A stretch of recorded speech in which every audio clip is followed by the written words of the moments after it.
Hey, welcome back to Wisconsin Family, and we are so excited to be downtown Madison on this beautiful day here at the American Family Dream Bank. This is such a cool place. It's such a cool place. Yeah. Very nice. As we all know, pets are a very, very important part of many of our families, and here to talk about some of the things that we can do to keep our pets healthy is Dr. Ken Lambrick from West Side Towne, West Towne or West Side Towne? West Towne. West Towne Veterinary Center. Thank you so much for joining us. Thank you for having me. Great. So, what are some of the most common preventable diseases that you find, pet owners can address in their dogs and cats? It's a really good question. I always go back to, I'm in the exam room, what do I see day after day?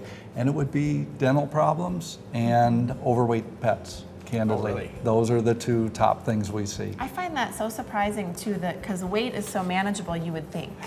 Exactly, and we're in control. Yeah. We're the ones that are dipping into the food bag. We've got the measuring cup. Right. But what happens is we're feeding emotionally. We all love our pets. Right. We don't know how many calories are in the food, and all of a sudden we've got a little gain. And it's unfortunate because there's, a huge proliferation of pictures of really chubby cats that look adorable on the internet, but they're not healthy creatures. You have absolutely hit it on the head. Our new standard has changed, and so we see pets walking down the street or on videos or whatever, and that's not normal. It hasn't been normal for quite a while. Right.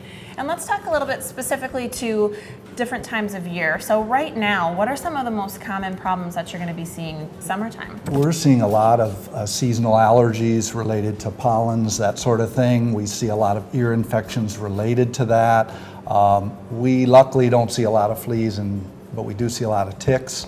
So because we're in Wisconsin, that's a big issue. Which is like my least favorite thing. Almost then every you gotta bad year deal for with ticks, I think. It's been very bad. I've seen statistics like 10 times as bad as usual. Oh, wow. That's something to look out for, Yeah, certainly. definitely. So, when preventing cat illness and diseases, what are some special issues that are important to consider? The toughest thing is I think they hide their illnesses even better than dogs. We just don't know when they're ill. Those cats are tough cookies, aren't they? They're very tough, but they're not that tough. Yeah. You know what I mean? Well, if they like start losing tough. weight, we can't. So the other side of weighing too much is what about these older cats? They get a low-grade disease and they start losing weight, but we don't notice it right away. Or if they have dental problems, the last thing they're going to do is hold their paw up and tell us.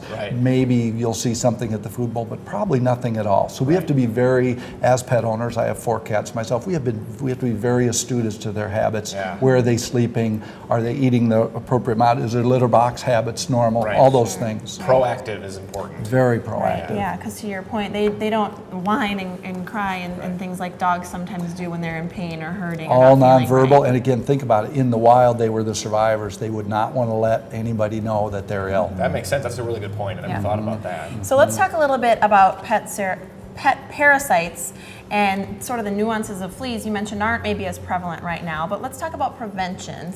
Prevention for fleas should have started earlier this summer, but now that we have 80 degrees and usually 80% humidity, that's when they flourish. So their growth curve is going to head like that almost immediately. So if somebody's not using a topical, talk to the veterinarian, find out the best product for their pet's lifestyle.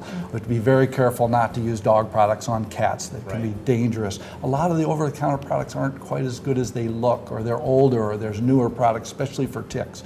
We're seeing that some of the over-the-counter products are just not as effective, and so we need these new double and triple, three-way products to kill those ticks. And finding the right thing is so important because, gosh, prevention is so much easier than trying to get rid of fleas and things like that. Or in ticks, when we're talking about something like Lyme disease or anaplasmosis now, it's really a life or death thing. Yeah, absolutely. And you mentioned lifestyle just a few seconds ago, and obviously different pets have different lifestyles. There's indoor cats, there's outdoor cats, there's indoor dogs, there's outdoor dogs.